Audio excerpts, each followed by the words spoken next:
Don't we all look lovely? Can I stay?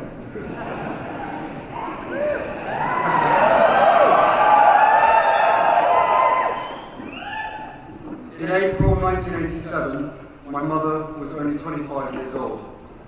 She was still finding her way in public life, but already she felt a responsibility to shine her spotlight on the people and issues that were often ignored. She knew that AIDS was one of the things that many wanted to ignore and seemed like a hopeless challenge.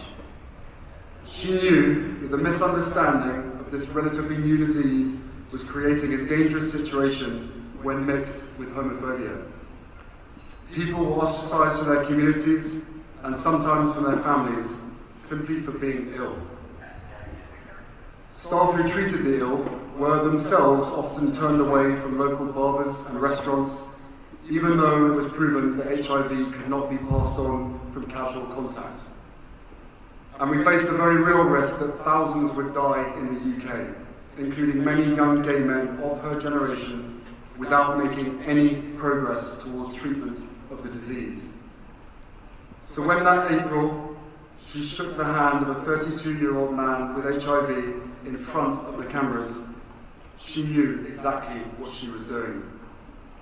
She was using her position as Princess of Wales, the most famous woman in the world, to challenge everyone to educate themselves, to find their compassion, and to reach out to those who need help instead of pushing them away.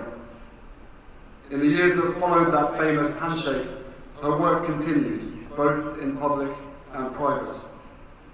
When she visited Mildmay Hospital and the London Lighthouse Hospice, she wanted the world to learn the stories of those who were dying.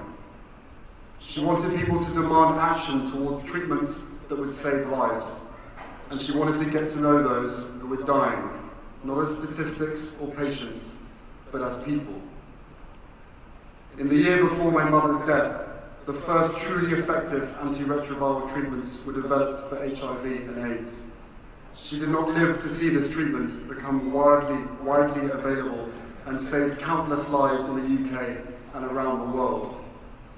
I often wonder about what she would be doing to continue the fight against HIV and AIDS if she was still with us today. I believe that she would be telling everyone across society, not just those most at risk, that with effective treatment being free and available in the UK, that we must all embrace regular testing, both for our own sake and for those that we love. She would be demanding that same access to treatment and testing for young people in Africa and across the world. And she would, of course, be standing alongside those who are living openly as healthy, happy, and HIV positive. William and I are incredibly proud of what our mother achieved, and we thank you for awarding her the Legacy Award.